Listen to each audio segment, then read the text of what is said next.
Assalamualaikum warahmatullahi wabarakatuh. Selamat datang di konten video learning perpustakaan UMY bersama saya Muhammad Erdiansyah.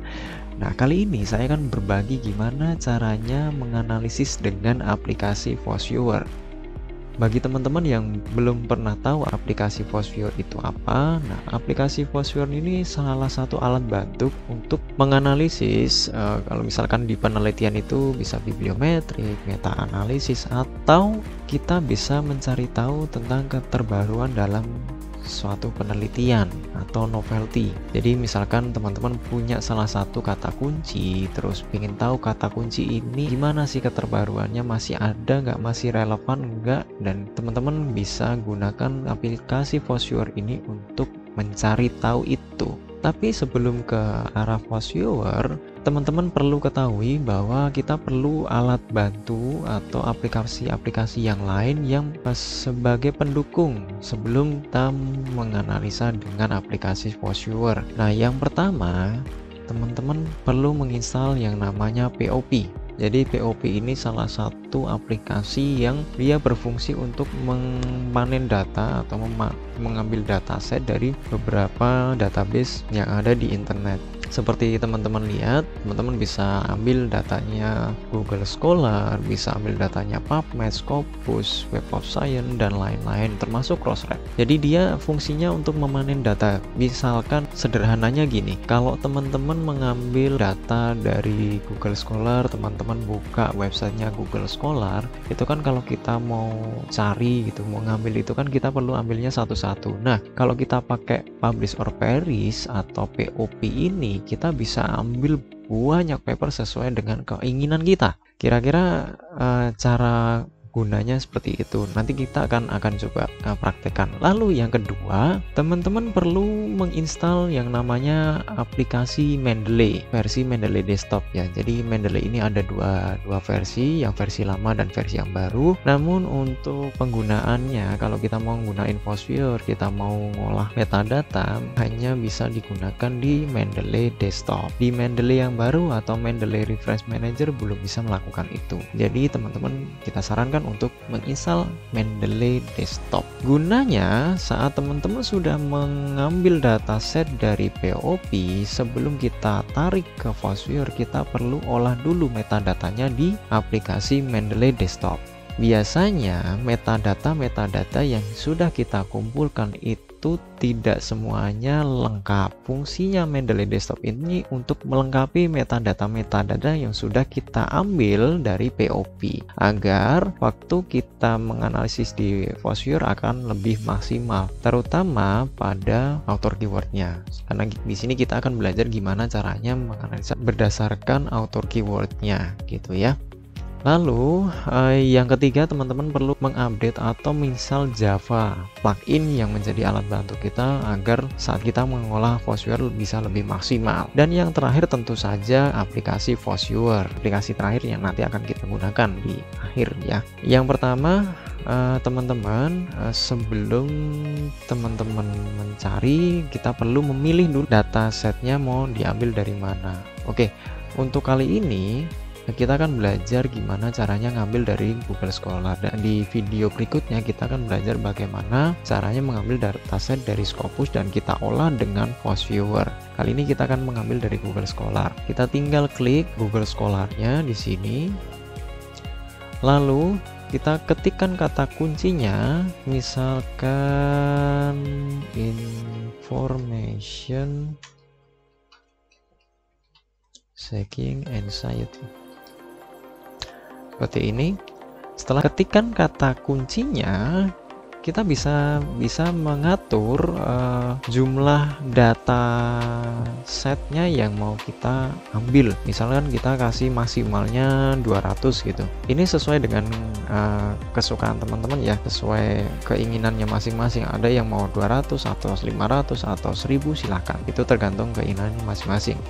Dan tahunnya bisa kita atur juga, rentan waktunya, misalkan kalau ingin 5 tahun terakhir misalkan, atau 2 tahun terakhir, misalkan dari 2020 sampai 2022 ya kan.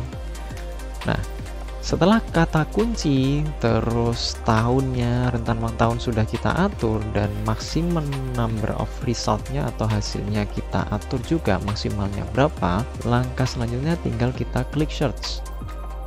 Dari sini si publish or perish atau aplikasi POP-nya dia akan mencari langsung dari sumber aslinya, dari Google Scholar-nya.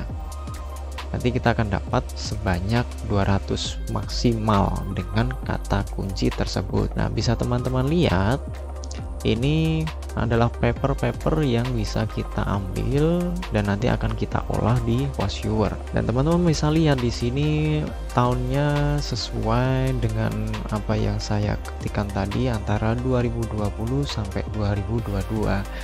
Dan kita bisa tahu jumlah citasinya ada berapa, H-indeksnya berapa gitu kan. Lalu kita bisa tahu publikasinya dari mana, terus publishernya dari mana gitu. Terdisplay ya, sudah kelihatan hasilnya. Langkah selanjutnya kita tinggal menyimpan dengan cara save result di sini. Lalu kita pilih result as RIS. Lalu kita pilih lokasinya di mana, foldernya terserah teman-teman mau di mana. Silakan, misalkan ini POPsite, tambahin ISA, Information Seeking Anxiety. Kalau sudah, diklik save. Data tadi yang sudah kita simpan dengan ekstensi RIS kita impor ke aplikasi Mendeley. Nah, di sini kita olah, kita perbaiki lah metadatanya agar lebih lengkap begitu. Dan langkah pertama sebelum kita masukkan ke aplikasi Mendeley, alangkah baiknya kita membuat foldernya terlebih dahulu. Kita buat foldernya, ketikkan seperti tadi ya, Information Seeking Anxiety. Nah, kalau sudah, kita klik kanan di sini, add file, lalu kita pilih file tadi, POPsite ISA, klik open. Nah, data-data yang tadi di POP masuk ke sini. Lalu untuk memperbaikinya kita klik salah satu, lalu Ctrl A, pencet tombol Ctrl plus A. Lalu kalau sudah seperti ini, sudah terselect semuanya 200 dokumen, langkah selanjutnya klik kanan, terus klik update detail. Setelah klik update detail, nanti aplikasi Mendeley akan secara otomatis memperbaiki metadata yang ada di sini. Jadi misalkan yang tadinya si author keywordnya atau mungkin abstraknya belum ada, atau mungkin baru yang lengkap judul, atau mungkin namanya kurang lengkap, dia akan memperbaiki secara otomatis sesuai dengan isinya gitu. Kalau misalkan di sini sudah lengkap, langkah selanjutnya kita tinggal save lagi dalam bentuk RIS. Jadi misalkan di sini sudah tidak ada pergerakan gitu ya. Nah, bisa teman-teman lihat di sini ada pergerakan, ada yang berubah di sini. Ini si aplikasi Mendeley-nya memperbaiki atau melengkapi metadata yang sudah kita ambil dari POP gitu. Sampai proses ini selesai, baru kita save jadi file RIS. Metadatanya sudah berubah. Nah, langkah selanjutnya kita tinggal save ya. Kita tinggal klik kanan aja. Klik kanan lalu pilih export. Lalu file name-nya kita ganti ya, tadi. Lalu save as type-nya jangan lupa dirubah. Kalau bawaannya BibTeX kita ganti ke RIS atau Research Information System. Lalu klik save. File tadi yang sudah kita simpan ke Mendeley desktop baru kita olah ke aplikasi Postviewer. Bisa dilihat di sini aplikasinya. Nah, langkah pertama kita klik create. Nah, di sini ada 3 pilihan teman-teman. Di sini ada create map based on network data. Nah, ini biasanya kalau misalkan teman-teman pas sudah menganalisa dengan Postviewer, teman-teman bisa save itu datanya dan teman-teman bisa buka lagi pakai map based on network data. Yang kedua, kita bisa menganalisis dengan bibliographic data, dan yang ketiga ini lebih ke menganalisa pada bagian abstraknya. Nah, kita pakai ini untuk analisanya. Lalu yang kita gunakan adalah from reference manager file. Yang di sini tipe datanya ada RIS dan teman-teman, karena kita pakai RIS, kita pilih yang nomor 2. Kalau misalkan teman-teman ada yang berlangganan misalkan di Web of Science atau di Scopus atau yang lain seperti PubMed gitu kan, dan bisa mengambil data langsung dari database tersebut, teman-teman bisa gunakan yang ini. Tapi karena kita pakainya POP yang lebih free ya, kita pakainya yang nomor 2. Kita klik next. Lalu kita diminta untuk memasukkan file yang sudah kita save tadi, lalu klik OK. Setelah itu klik next. Nah, lalu di sini ada dua pilihan teman-teman. Kalau misalkan kita ingin menganalisa dari autornya, pilih co-authorship. Kalau kita ingin menganalisa dari keywordnya, kita pilih co-occurrence. Maka di sini akan munculnya ke keyword. Lalu kita pilih di bawahnya metodenya full counting ya. Setelah itu klik next. Nah, di sini kita akan diminta memilih minimum numbernya. Misalkan salah satu keyword tuh dia munculnya berapa kali sih dari semua paper. Kalau misalkan 5, kita pilih 5, berarti si satu keyword itu dia ada 5 paper yang mencantumkan keyword tersebut. Nah, semakin sedikit, misalkan 1, itu semakin banyak nanti yang akan muncul di meet the threshold-nya. Kita pilih 2 aja. Lalu next, lalu kita next lagi. Nah, di sini kita diminta untuk menyeleksi keyword-keyword yang ada di sini gitu kan. Kalau misalkan ada keyword-keyword yang misalkan tidak sesuai dengan kehendak kita ya, kayaknya ini nggak cocok, nggak masuk dengan hubungannya si information seeking anxiety gitu, misalkan dihapus aja. Misalkan ini Wuhan atau University Student, tinggal di non checklist aja. Kita dikasih keleluasan untuk memilih kata kunci mana yang misalkan itu tidak berhubungan dengan information seeking anxiety.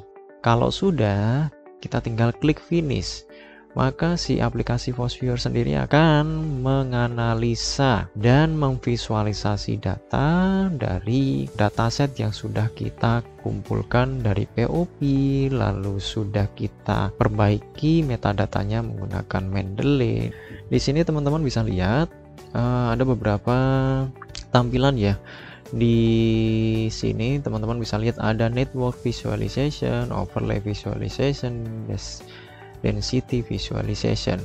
Nah, untuk network visualization kita bisa melihat berbagai macam warna ya di sini. Nah, berbagai macam warna ini berhubungan dengan beberapa klaster yang ada. Misalkan kita bisa lihat semakin besar bulatannya, maka kata kunci tersebut sering dipakai di dalam penulisan paper. Teman-teman bisa lihat dan ketersambungannya, misalkan kata kunci anxiety gitu kan, teman-teman bisa cek di sini anxiety itu nyambungnya kemana aja sih. Oh, ternyata dia nyambungnya ke COVID-19, ke cyberchondria, meta-analisis, ada yang ke public health, health literacy atau information shaking gitu kan. Dan misalkan di coronavirus kita bisa lihat dia nyambungnya lumayan banyak juga, bisa menyambung ke depresi, stres, fear, ketakutan, public health, digital health, social media, dan lain-lain. Jadi warna-warna ini dia memperlihatkan klasternya itu dia, karena yang paling banyak itu yang mana nyambungnya kemana. Klaster kedua yang paling banyak yang mana nyambungnya kemana dan kemana. Nah, teman-teman bisa lihat di sebelah kiri sini ada menu item atau tab item. Kita bisa tahu ada berapa klaster sih yang ada di sini.